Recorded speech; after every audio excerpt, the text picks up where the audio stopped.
So about a year ago, this Cherokee caught fire. We like shoved it into the corner of our wood shop and kind of forgot about it. And we recently actually listed it for sale, contemplated selling it, and then we decided that, I don't know why, we love this thing so much, McKaylee holding the camera, and I just don't want to sell it. So we're gonna fix it. It's got a crazy list of stuff that it needs.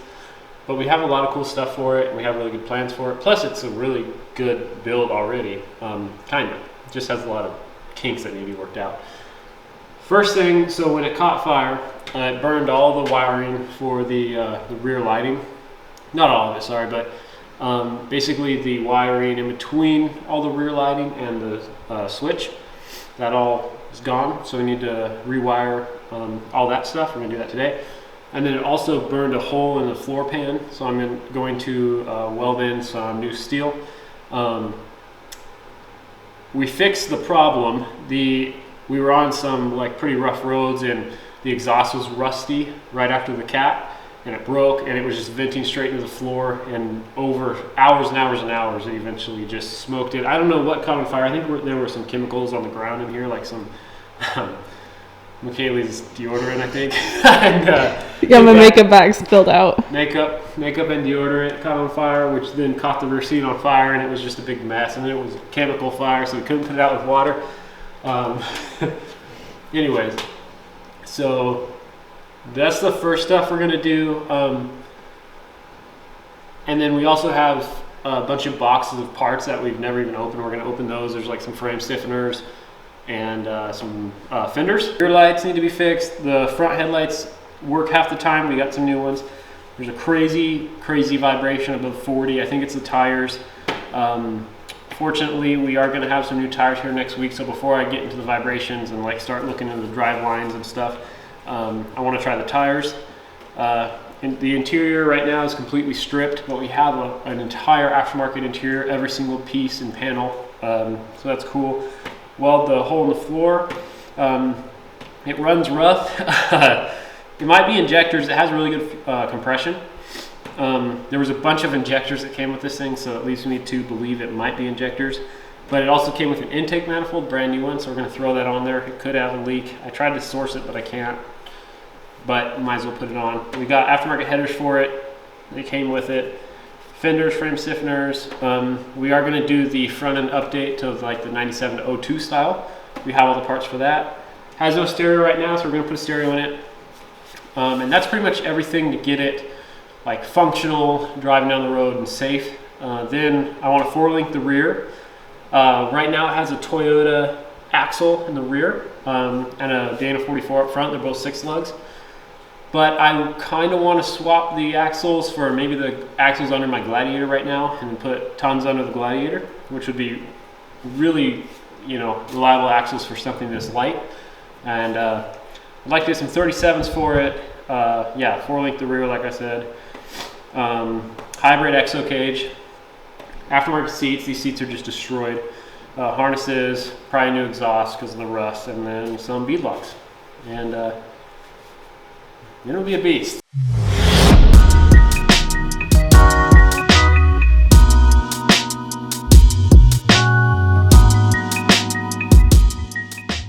We can either solder each connection, heat shrink each connection, and do it the way that I would like to do it, or we could use heat shrink connectors, which it's fine. That's how a lot of people do it. And I don't even know if I have 16 heat shrink connectors, like I was saying. I know you want to do it. Like learn. Oh, well, look at this. Here's 10 of them right here. So yeah, we would have enough. This is the easier way to do it, but I will teach you this way first, and then I can teach you how to crimp and stuff. That'd be good for you to know. This is, easy trail fix stuff, and it's just a crawler. It doesn't have to be perfect. It has to be perfect. Why? Is it a show truck? A lot of people would consider this, like, good. Get some proper crimpers, jeez.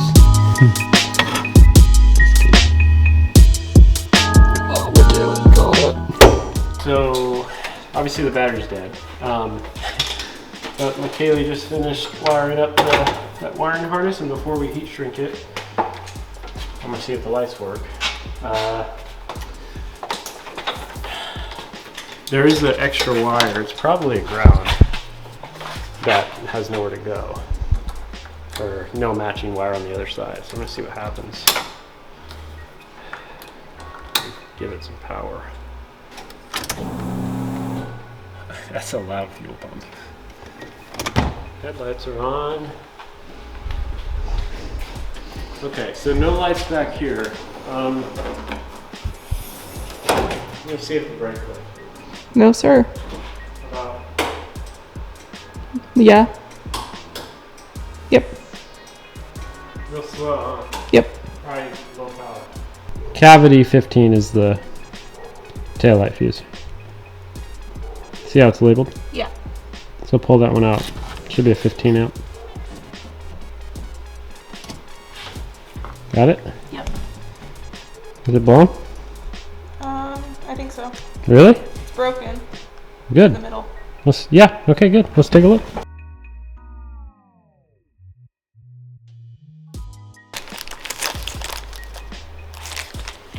Okay, let's go put that one in there.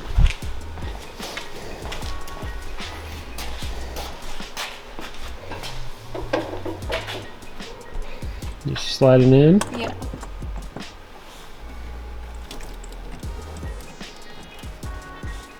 Remember, Does it matter what weight it goes in? no, It's just, an upside down. it's fine. Just has to go in the cavity 15. It is. Okay, now, go ahead and just turn the key to the on position, even though you probably don't have to. And turn the lights on. Good job. Good job, Nick. Okay, the tires are on. The battery's dead, so it's charging it.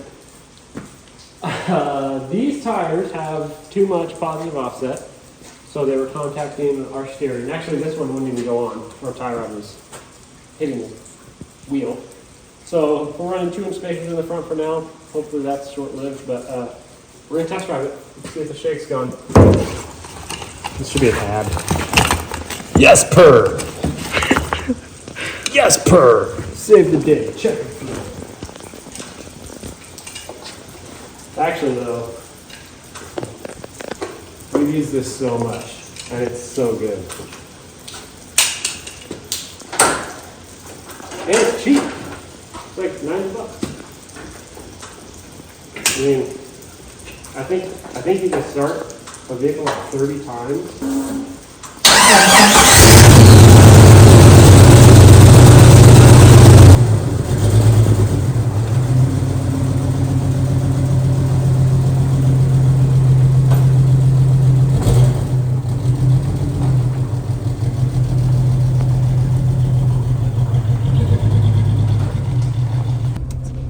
Did we not have dash lights? We did at some point, I thought, maybe. Maybe not. I don't know. This thing's such a shit box. It really is. It's perfect.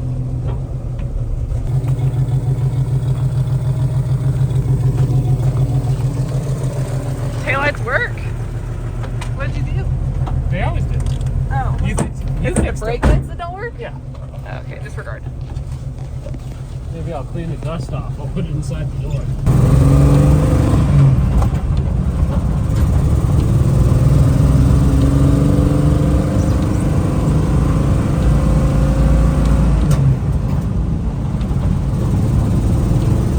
Gross. Well, it's going to pull it up. I was curious how hot it is. Pretty hot. I know. That's not good. So, it gets real hot there. Okay, so the Cherokee, remember it had open headers on it. Well, this being at my wood shop is really a hindrance to the wood shop flow. And it's just been taking up a space for us to have tools and, you know, projects that we're working on. So I'm actually going to move it to my house. I didn't want to drive it open headers all the way because it's a 45-minute drive, and I didn't want to risk getting pulled over, especially because it has no fenders on it. Pretty sure the tabs are bad, you know, among other things. So I actually cut the muffler out of that exhaust system and just welded it to just the downpipe, so that at least it doesn't sound ridiculously loud. Now it sounds good. It's just the muffler's right underneath me now, which is fine, just to get it home. I'm gonna buy a new exhaust for it, and we're just gonna build the rest of it out in my garage. Nice thing about it is that every time I have a spare moment, I can just go out there and actually having it in the garage, we're actually gonna get the build done much quicker, and then actually be wheeling it this season in the snow instead of just getting to it, you know, after hours at my wood shop when we barely ever have time. So I'm actually really excited to get home. Hopefully it makes it home. Who knows? But yeah, so just stuck a muffler onto it real quick. It actually sounds good. We're in our garage now. Like I was saying, we welded the muffler on and we drove it here. It made it fine. It backfired a few times, and then like when I was holding 70, it would start sputtering just for like a minute, not even a minute, sorry, like 10 seconds. And it would clear itself out. So it's kind of weird. It kind of seemed like a fuel related issue maybe. But the other thing that we're going to do right now is when I have the timing light hooked up, the timing light doesn't display light like it, you know, repeatedly like it should. So either my timing light's got an issue, or number one cylinder's not firing every time that it should. The motor's got fantastic compression, so I know that it's not compression related. So we do have, I don't know how old the wires are. We got new wires we're gonna put in today, and cap and rotor just to try. It's easy and super affordable, and I'm sure that it needs them anyways. But while we're here, I'm gonna make a list of everything that the Cherokee needs, everything that we're gonna do in this garage before it really goes on an adventure. We'll probably like snow wheel it because there's snow now in the mountains. We'll probably do some of that, but it definitely needs a lot. So the first thing, the thing I just said, cap and rotor. Oh, definitely needs an exhaust. We have the full interior that we have to put in, which we have a new headliner for it. It doesn't have a headliner right now. We got carpet kit for it, all new panels. The only panels on are the door panels. The rear panels, nothing's on back there. We need to build a drawer system. I want to use the ExoFab cage. That will allow us to put a tent on the top of it, so this could be kind of like a Rockland. If we wanted to, we could bolt it right to the cage on the top. Range makes a really nice roof rack for XJs. If you just want a roof rack and not a cage, they're a really good company, really awesome people, but it's not going to work for our application. Otherwise, I would run that rack. So the other things that we need to do is, there's a really bad vibration. It's probably a driveline issue. The rear driveline in it now is a Toyota and an XJ driveline that has been welded together since it's got a Toyota rear end. There's a company, I can't think of the name, but I'll put a thing right here on the video of the company name that make a driveline meant for that exact combination. The Toyota rear axle is a better axle than what comes in these XJs. It's not a 1-ton, but people run 40s all day on their Toyota trucks without problems, and this Jeep's lighter than a Toyota Tacoma would be. So we'll probably run 37s, and it will probably live for a long time. But we need to replace the headlights because these randomly shut off. It'd be nice to get the e-brake working since it is a stick shift. Speedometer doesn't work. Heater only works on defrost. We have our dirt bound fenders. They're a weld together kit. We also have frame stiffeners the whole length of the Jeep. Stage 2 is going to be new axles, and wow, man, it'd be nice to get some new suspension on this thing. It's really worn out. We got to put the plugs in the floor. Be nice to get a stereo. How I picture this XJ, from shitbox to like reliable across the country overland Rocklander. What do you think? I like it. Wouldn't that be sick? Yeah. Like, be a total 180 for this thing. So we are just, so it's just 2 bolts to get the cap off. And then when you get the cap off, if you don't know, there's a rotor inside. You pop that out and you replace it. It only goes in one way. And then if you don't know and you don't want to research the firing order of whatever you're doing this on, you can just leave the wires plugged into your cap, wait till you replace the new one, and then just take them off one by one and replace the wires, spark plug wires. It's a really fast, easy job. Cap's off, the rotor, you can see it's pretty nasty. So is the distributor though. Hoping we don't have to replace the distributor. We might. So the terminal that, well, the terminal shaft that the rotor slides on is super rusty. So I'm just gonna clean that up for now, but it could probably use a new distributor. That might explain, I mean, there's so much rust. Wow, okay. All right, let's get that cleaned up. So I scraped as much of the rust off as I could. We're kind of limited on tools in our garage. All of our tools are at our shop. So we'll probably be moving some of that stuff here, but, and definitely the welder. So new rotor is going on. And, okay, sweet. And now, new cap.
I love this thing.